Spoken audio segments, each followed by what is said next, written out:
Well, children, 2 days back we started the story, The Undeserved Reward, and we have seen the narrator. You must have understood his nature by now.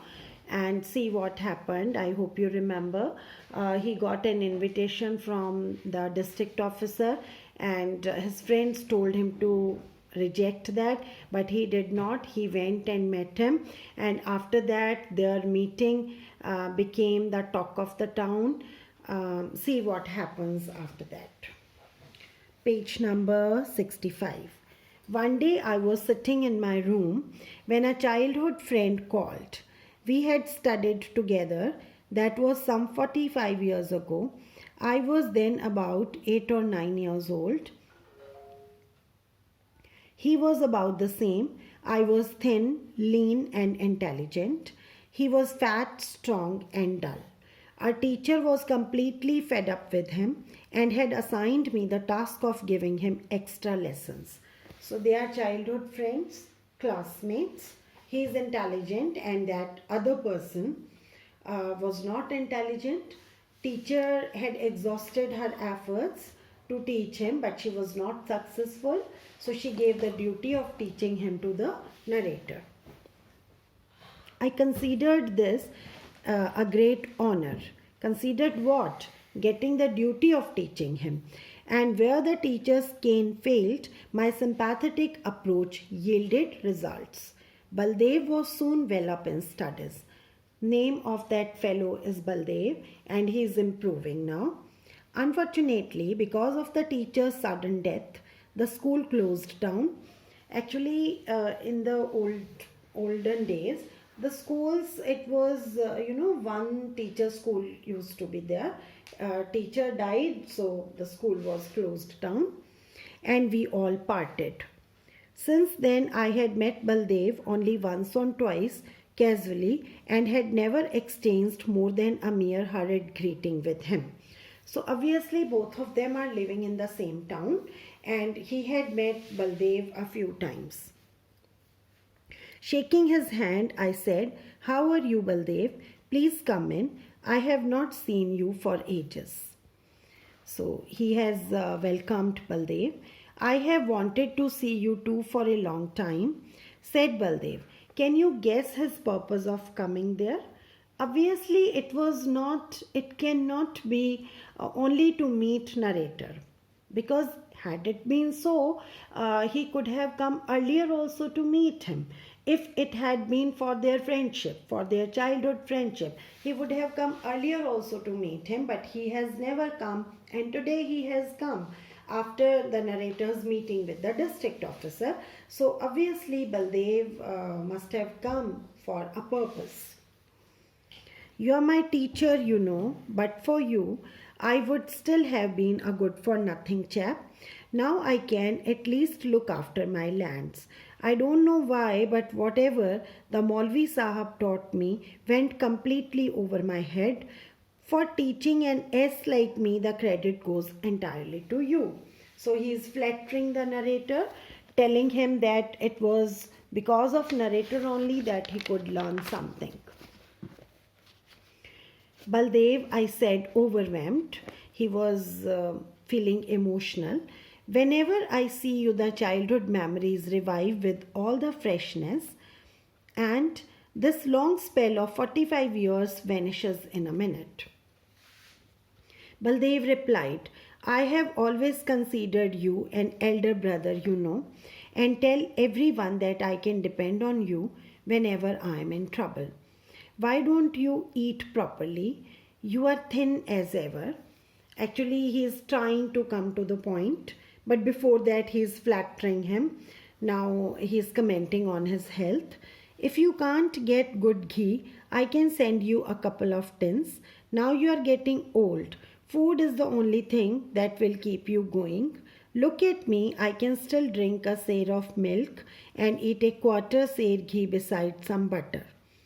I have to keep fit." So he is advising narrator that he should take care of his diet.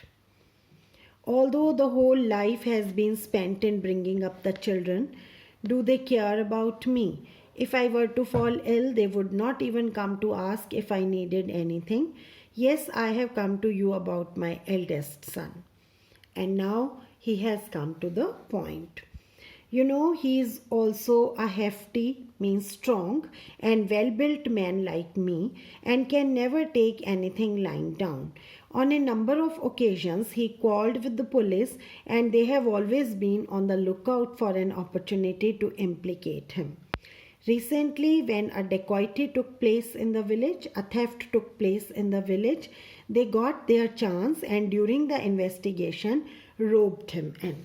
So, what is the matter of coming to the narrator? Arrest of his son. His son has been arrested, and what he says about his arrest, that son is innocent, but because he cannot tolerate wrong things, so he has called with the police on a number of occasions. So police wanted to take revenge, and when a theft took place in the village, they arrested him. Recently, he is under arrest and has been in jail for the last 1 week. The case is filed in the court of the Deputy Collector, Mr. Muhammad Khalil. The Daroga Sahab and he are great friends, and I'm sure that my son will be sentenced. Means my son will be given punishment, and Daroga Sahab means you can understand it like SP, and district officer you can understand him like DC. So he says that DC and SP are good friends. No one but you can save him. If he is sentenced, the whole family will be ruined. I do not expect you to do anything out of the way.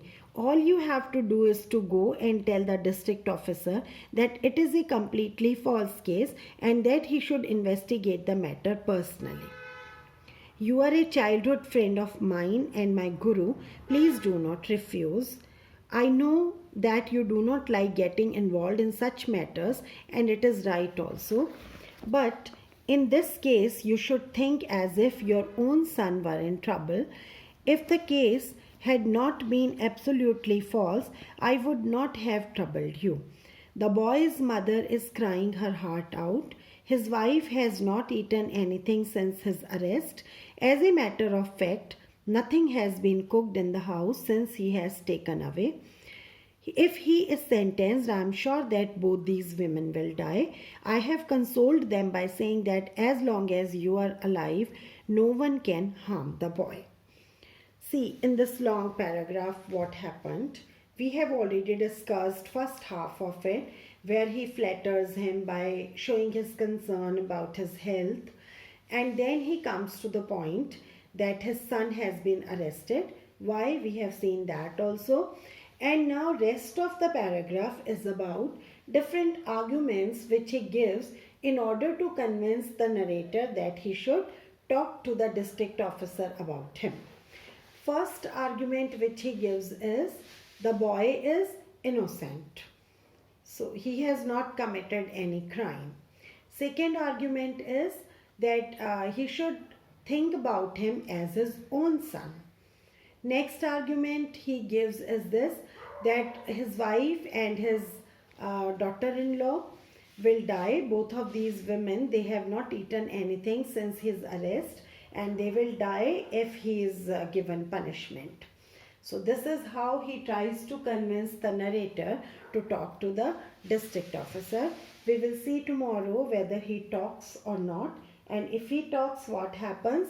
If he does not talk, then will the boy will still be released or not? Thank you.